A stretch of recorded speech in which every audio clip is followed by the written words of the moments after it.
let's go drag racing in the USA. The National Hot Rod Association presents Championship Drag Racing on ESPN Speed World. The NHRA, the world's largest motorsports sanctioning body, showcasing speeds in excess of 300 miles an hour and traveling the quarter mile in less than 5 seconds. Championship Drag Racing from the NHRA.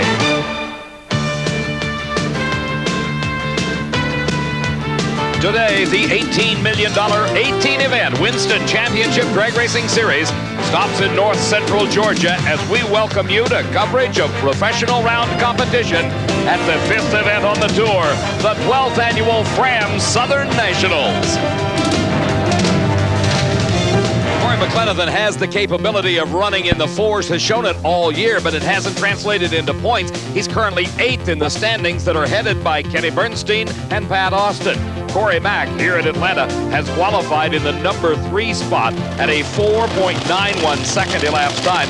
In round number 1, he faced up against Jack Ostrander, who had qualified at a 5.07. Ostrander went up in smoke, and it was Corey McLennan advancing to round number 2 with another 4, a 4.96 at only 253 miles an hour. As I said before, Kenny Bernstein is the points leader. He is also the first man ever over 300 miles an hour. In round number 1, he faced the number 16 qualifier, Pat Austin. He had qualified the Castrol car at an off-pace 5.09. Bernstein had qualified with a new track record 4.85 for the Budweiser King. The question has been all weekend, can Bernstein run another 300? Here he went 2.98 and a half.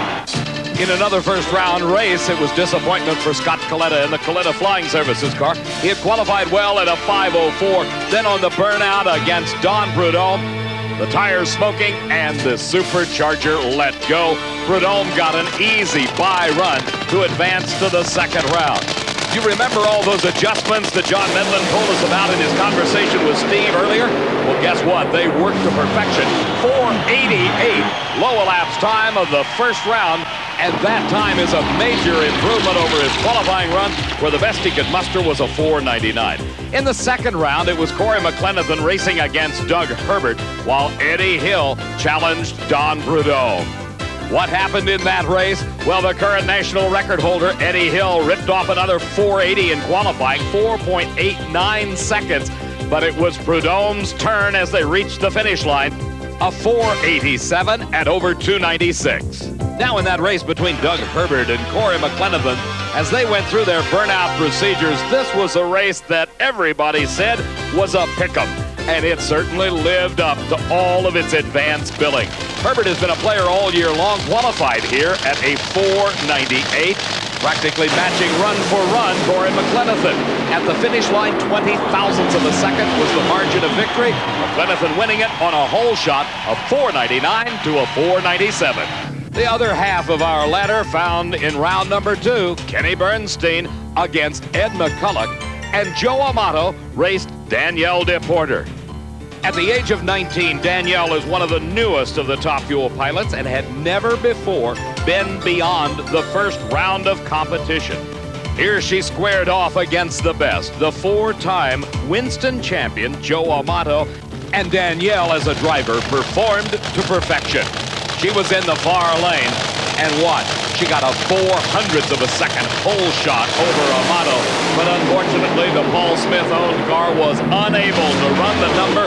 Amato won the race, 4.93 at 2.85. The other race of round number 2 found Ed McCulloch at the wheel of the McDonald's car with his crew chief Lee Beard, qualified in the number 9 spot at a 5.01. In his first round race, he beat Connie Coletta with a fine 4.94. We were on board as Kenny Bernstein came to the starting line in the near lane. The conditions in Atlanta were practically ideal for a 300-mile-an-hour run, but it was not to be. Neither was the victory for Bernstein, 4.98, and a win for McCulloch. As McCulloch enjoyed his victory, all that was left for Dale Armstrong, the crew chief on the Winston points leader's car, to do was look over the motor, try to figure out what went wrong. The semifinal action will be coming up shortly. We'll find Corey McLenithan racing Don Prudhomme, with the Snake having the choice of lanes. The other side of the ladder finds Joe Amato against Ed McCulloch, and Joe holds the lane choice. Amato in the near lane. McCulloch, 5 times a winner at Indianapolis Raceway Park in the U.S. Nationals in funny car competition, just really getting used to this top fuel car. Both cars set. Amato pulls away in mid-course, and a 4:87 elapsed time propels him to the finals, 287 miles an hour. McCulloch had a gigantic hole shot, a starting line advantage. Ran 4:99. The margin of victory was just 70 thousandths of a second. Look at the red car in the far lane. McCulloch got the advantage over Amato, but Joe picked it up rather quickly until by the middle of the race course at an 1/8 of a mile point, he was ahead of Ed and continued to extend that lead to the finish line. That 4:87, low ET of eliminations. Here's Corey McLenithan. You remember we told you he can run 490s all day long and has been doing it? Well, guess what? His competition has been running 480s. A 488 in the first round, a 487 in the second round. That gives the lane choice to Don Prudhomme in the Skoal Bandit. Jimmy Brock and crew checking over the engine in the Corey Mack dragster, trying to step up to the performance level that we have seen out of Prudhomme thus far in elimination. Prudhomme had his problems during qualifying, but all of those appear to be behind him at this point.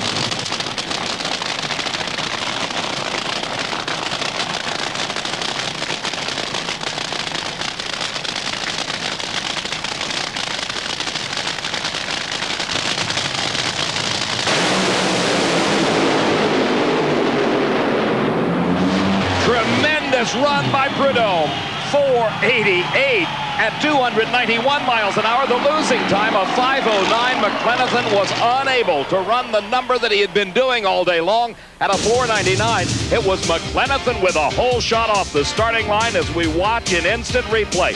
300ths of a second went to Corey Mack. If he had been able to run that low 490 that he had qualified with and been running all weekend long, guess what? This would have been a much closer race at the finish line. But problems set in for Corey Mack. Prudhomme streaked ahead and moved to the final round. There he will meet Joe Amato. And Amato, by virtue of his 487 low ET of eliminations, will get to pick his lane over the Snake. After 4 of 18 events completed thus far this season, Jerry Ekman holds the lead in the Winston Chase, followed by WJ. Mark Powick is 3rd, Bruce Allen 4th, and Scott Jeffrey on number 5. It was Ekman who had qualified in the number 5 spot with a 7:24, hoping to come back again a winner. He's already picked up 2 championships this year, but in the first round, he raced against Scott Jeffrey on. We had a chance to ride on board the Mopar Parts Dodge Daytona and watch Scott at work at his office. This was the upset of the race in Pro Stock Eliminator. Jeffrey on got the whole shot in the victory, a 7:27 to a losing 7:25. In the second round of Pro Stock in Atlanta, it was Don Beverly racing against Ricky Smith, while Lewis Warden, who enjoyed the best day of his career, challenged Mark Powick, the winner of the Houston event. Ricky Smith is noted for his quick reaction times. He qualified well, number 6 in the STP Pontiac at a 7:26. Don Beverly had a great qualifying performance. He ended up number 3 with a 7:23, then ran 7:25 in his first round victory. In the second round, though, it was all Beverly. His elapsed time, 7:21.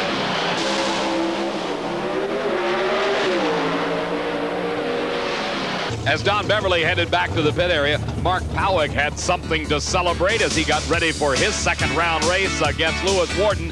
Powick picked up the sponsorship of the Home Depot, folks, at this event. Lewis Warden was in the midst of enjoying his greatest weekend of racing ever, but it came to a halt here in round number 2. Earlier, Powick had been plagued with some tire shake problems, but apparently he had them all solved because on this run, Powick recorded the lowest elapsed time of the weekend for that Oldsmobile, a great 7:23 at over 188. Mark was obviously happy after that win. In the other half of the Pro Stock ladder for round number 2, we saw Bob Glidden race Larry Morgan, and Warren Johnson brought his old to the line against the Dodge of Scott Jeffreyon. Glidden was exactly right in his assessment of Larry Morgan after less than a stellar performance in the first round when he ran only a 9:03. He got a whole shot on Glidden and ran quicker as well, 24 thousandths of a second difference at the finish line. Troubles in qualifying had kept Scott Jeffreyon from the top of the field. He was only number 12, while Warren Johnson was number 4. Both took big wins in the first round to meet here in the second round of competition. Johnson in the far lane, Jeffreyon in the near lane. The Dodge had been having problems getting a hold of the racetrack, but as we rode on this round win by Jeffreyon, he got it stuck this time. 12 thousandths of a second, the difference at the finish. As he goes in against Larry Morgan in the semifinal round with Larry holding the choice of lane.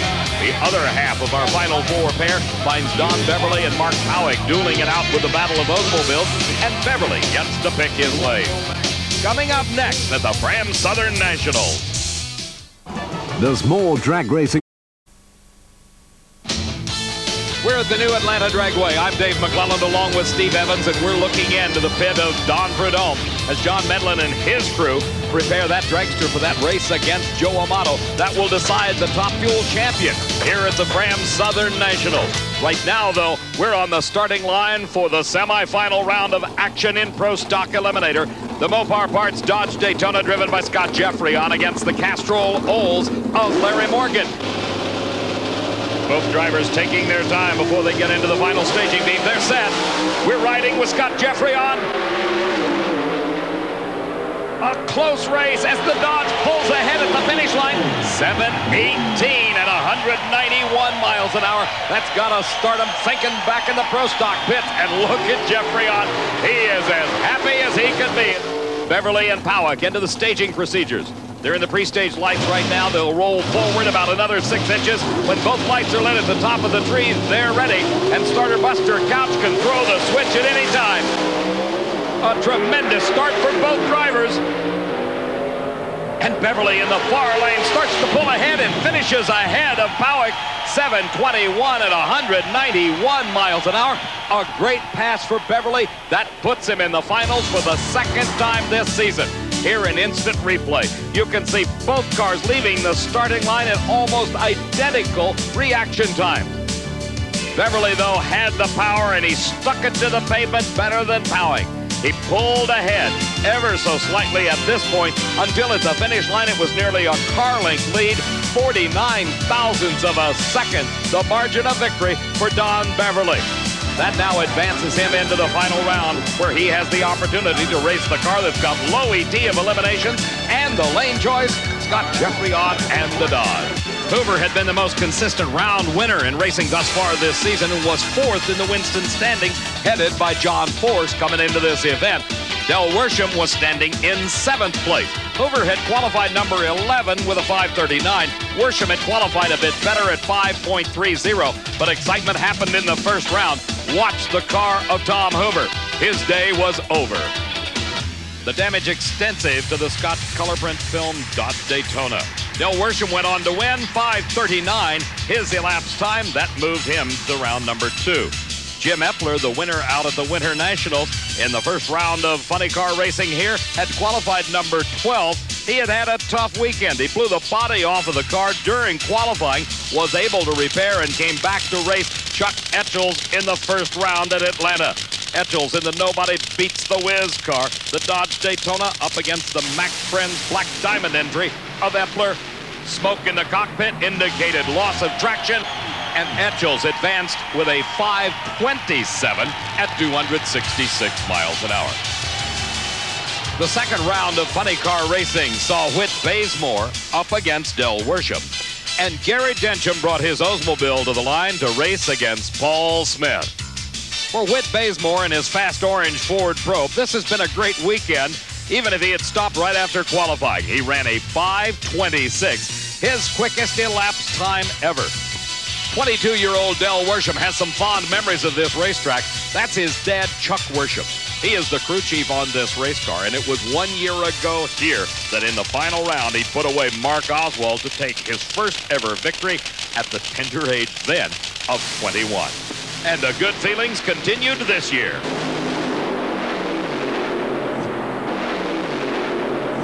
If there was a surprise in funny car racing, it was Gary Densham in the California Discount Warehouse Oldsmobile. Qualified second at a 5:25 and defeated Gary Bolger in the first round. Paul Smith, his competition in round 2, qualified 10th at a fine 5:38 and had defeated Gordon Mineo to earn the right to face up against Densham. Densham had a tremendous hole shot at the starting line, nearly 15 hundredths of a second, and that was more than enough to put away Paul Smith.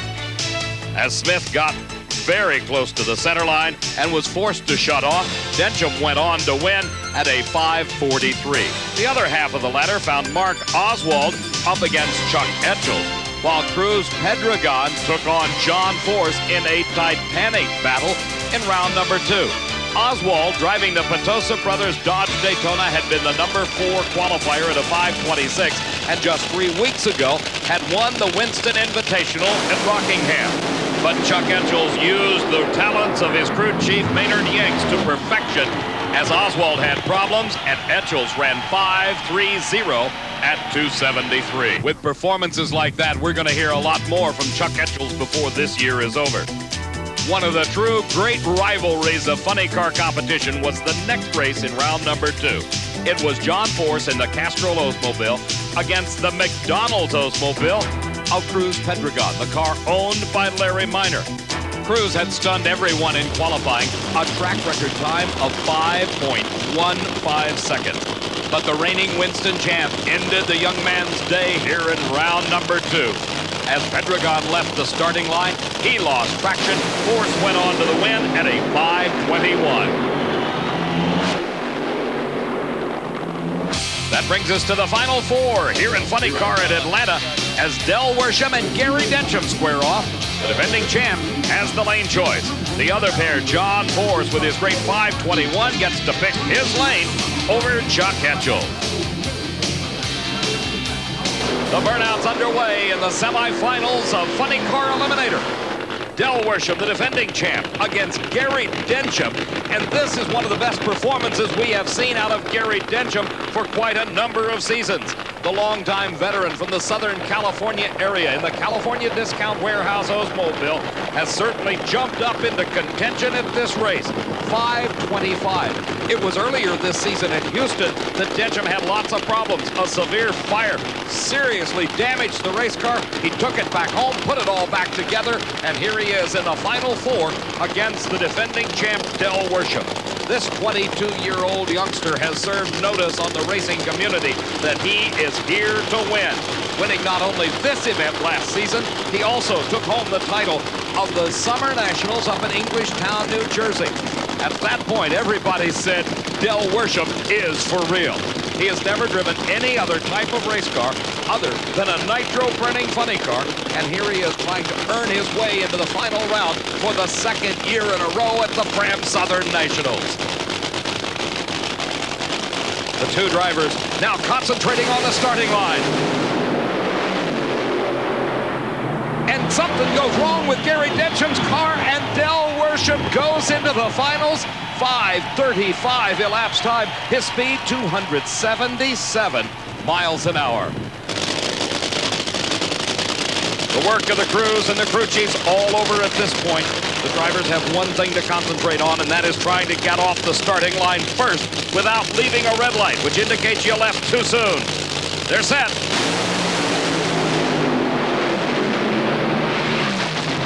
And it is John Force spinning flyer for the last 1/8 of a mile, but easily taking the win over Etchells. 5:22 at 265, 5:31 the losing time. Our instant replay will show you a tremendous starting line advantage gained by John Force. His concentration paid off by 0.04 of a second. As they went down the racetrack, the flames started coming out of the headers, possibly signifying some problems for Force, but it didn't slow him much on this run. 5:22 at 265 miles an hour. That sets up the pairings for the finals in Funny Car Eliminator, where the defending champ Del Worsham loses lane choice to John Force. Don Beverly, winner last in 1986 at the Keystone Nationals. His only national event title comes into the final round, the underdog against the Mopar Parts Dodge Daytona of Scott Jeffreyon. You're on board with Scott as the Warren Johnson-owned Oldsmobile, driven by Beverly, pulls to the line in the far side of the racetrack. He may not have wanted to run in this lane, but it was not his choice. Low ET of eliminations at a 7:18 gave Scott Jeffreyon the opportunity to select the lane he wanted. You hear the RPM starting to mount, 500 cubic inches out in front of Scott Jeffreyon. The cars weigh 2,350 pounds, and Jeffreyon's got his hands full. Look at that. Don Beverly streaks on by, and to the finish line, he's got the win, and his crew chief, Kurt Johnson, celebrates. For Scott Jeffreyon, what a disappointment this has to be. He had run that great elapsed time in the semis, then came here the favorite in the final round, only to lose and loss of traction. Watch the car in instant replay in the near lane. He got precariously close to that concrete barrier, was forced to lift. That gave Beverly the opportunity to scoot on by, and he capitalized as he ran the quickest elapsed time of his weekend at 7.20 seconds at over 191 miles an hour. The celebration begins in Pro Stock Eliminator as Jerry Eckman continues to hold the lead. Warren Johnson second. Don Beverly with his win jumped up to fourth following Mark Powick, and Scott Jeffreyon number 5 after 5 of 18 events completed. It is not warmed up temperature-wise, but the competition incredibly hot, as is proven out by our Funny Car Final. John Force, you're sitting on board as the body comes up for Austin Coyle to come underneath the Castrol Olds and check it out. John with a wave to our Diamond V Sports cameras. In the far lane, Del Worsham knows that he's going to have to come up with about a 1/10 of a second improvement in his performance. Based on the semifinal round, John Force with a 5:22 picks his lane. The time 5:35 was the run by Worsham. Sitting on board with John Force, that's the view of the Christmas tree he has as he comes into the staging beams.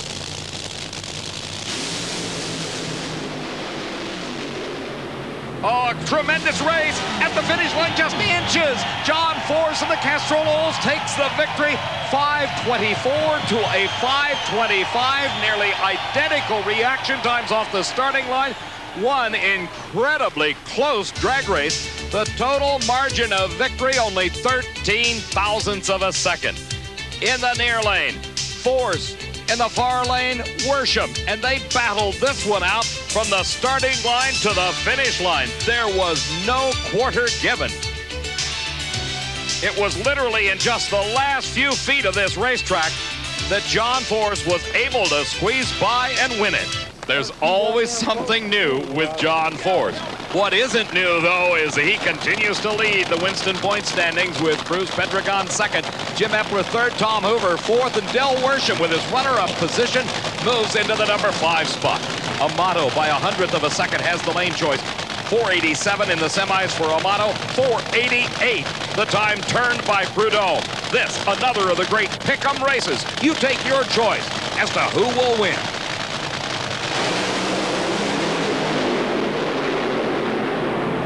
Prudhomme pulls out ahead, smoking a motor, but it doesn't matter. The crew begins the celebration, and Don Prudhomme, with his elapsed time of 4.96 seconds, his slowest of eliminations, defeats the reigning Winston champ, Joe Amato, who could only run a 5:14. Our instant replay shows a 300th of a second hole shot by the car in the far lane. That's Don Prudhomme. As they reached the middle of the course, Prudhomme had extended his lead, but it was there that the problem started. Look at the smoke starting to pour out of the engine. Amato says, I've got a chance, but his car falls down on him, and Prudhomme, even though he torched a motor, has got the victory. A big ball of fire in the shutdown area presented no problems for Prudhomme as far as the handling of the race car, and he was uninjured. The fire put itself out. That victory moved him into the number 8 spot, into the top 10 for the first time this season in the Winston Chase for Top Fuel that is headed by Kenny Bernstein. Amato second, Austin third, Eddie Hill fourth, and Mike Brotherton rounds out the top 5. For Steve Evans, I'm Dave McClellan saying so long from the new Atlanta Dragway.